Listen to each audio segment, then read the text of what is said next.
राधे श्याम जहाँ शिक्षा जाई थाए से सेया ही कहि थाए।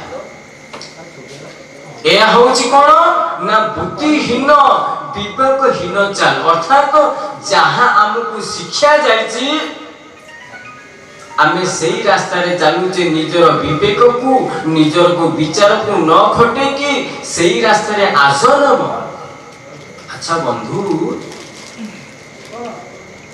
मने कर आमे माने भुवनेश्वर रु बॉम्बे गले भुवनेश्वर रु आमे माने बॉम्बे गले जो स्टेशन रे तुमे छिड़ा हबो से स्टेशन आमर की जो स्टेशन रे आमे छिड़ा हबा जो ट्रेन रे आमे यात्रा करूचे भुवनेश्वर रु बॉम्बे पर्यंत जो स्टेशन रे आमे छिड़ा से स्टेशन आमर नाही ना से स्टेशन आमे नाही ना।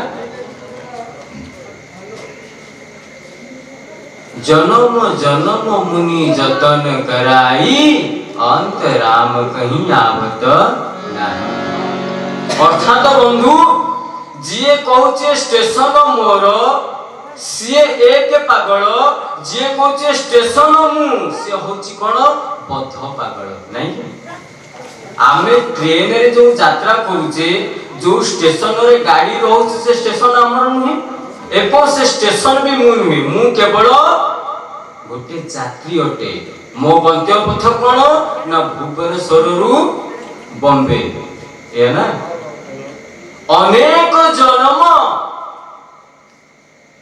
पुण्य फले मनुष्य जन्म महितरे जेते जन्म आमे नेले एहा केवल गोटे स्टेशन ये जीवन होची गोटे यात्रा ये जीवन यात्रा रे हमको अनेक स्टेशन रूपी देह मिली केबे गोरु केबे बाघ केबे छेड़ी केबे मेंढा केबे मनुष्य किंतु आमे कोन करछि स्टेशन होची मोर अर्थात ये देह होची मोर किंतु ये देह को चलौथिबा जो यात्री आर गंतव्य कोटि की आया ही सो जाएगा राजा रंग फकीर। कोई सिंहासन चढ़ी चले तो कोई बांधे जंजीर। संत कबीर देखी कांदी पगले कहले हे मनुष्य बड़ भाग मनुष्य तन पावा सुन नर मुनि सब ग्रंथ निगावा। ये स्टेशन तू नुहे के स्टेशन भी तोर नुहे तू अनंत जुगरु अनंत यात्रा करी चलीछु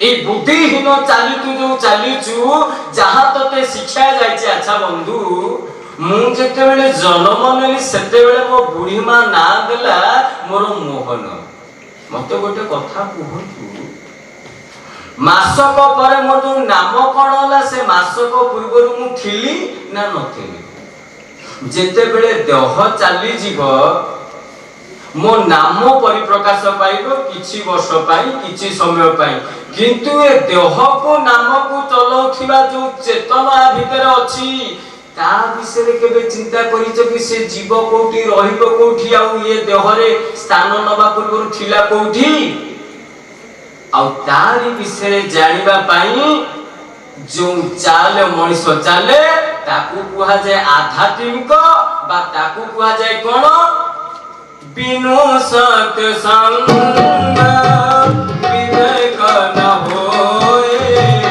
राम कृपा बिनु सुलभ न सोए।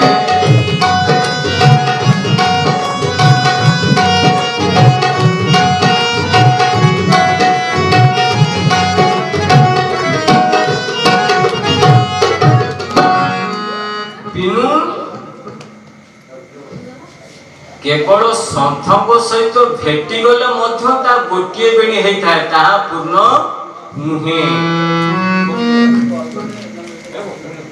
आउ संथकर बाणी की सुनिबा ता द्वितीय बेणी किंतु सेतिरे जीवर कल्याण हेई न थाए। जेते बेले संथक बाणी की आमे सुनी की आचरण लगेई थाउ सेते बेले ए जो देह रूपी की चलौथिबा ये जीवात्मा अनुभव आमे करिथाउ तेबे ये सत्संगर लाभ आमे नहीं पारी थाउ। तो सत्संग जीव काहे करे? सत्संग पशु करिवो, सत्संग पशु करिवो, मेढा करिवो सत्संग, गोरु बाघ बिलुआ ये जेते जीव जगत अछंती पिंपुड़ी ठेनु हाथी पर्यंत सेमान सत्संग करिवे ना? सत्संग किए करिवो? सतर संग किए करिवो ना? मनुष्य। सेति पई से दुर्लभ। पिंपुड़ी खाद्य संग्रह करूची, मनुष्य संग्रह करूची, पक्षी घर करूची, मनुष्य घर करूची। तो आमको विवेकर चाल चलिवार अछि। अच्छा बंधु,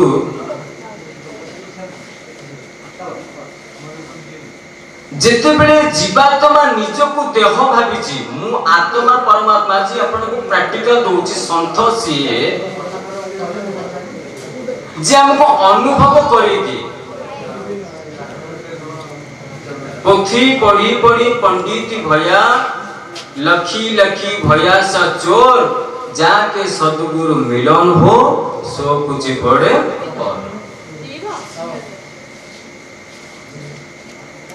आपण जेते बेले छोट पिला थिले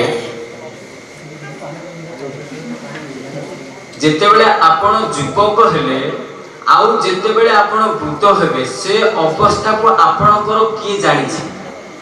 आपण जानि छथि ना? आपण राति रे स्वप्न देखले ताको आपण जानि छथि की जानि छी? आपण जानि छथि? आपण को मन वर्तमान गला एठू भुवनेश्वर जे मन गला ताको की जानि छी? मु जानि छी। तले जानिबा वालाटी की छै? मते भोक कला बा मते निद्रा आसिला मु सोई पडला पर मो निश्वास प्रश्वास चालीची मोर बाल्य अवस्था गला मोर यौवन गला मोर वृद्ध अवस्था आसीबो मो जीवन रे सुख आसीची मो जीवन रे दुख आसीची मो जीवन रे जहा सब घटना घटीची आकु मु जानिची ना बाहर के गोटे जानिची? के जानिची? के जानिची? आकु केवल मु ही जानिची। ताले मु के से मु हेउची सब अवस्था को सब परिस्थिति की जानिबा वाला। किंतु ये जो देह ये जो अवस्था ये जो समय ये जो काल ये जानिची जानिबा वाला को तो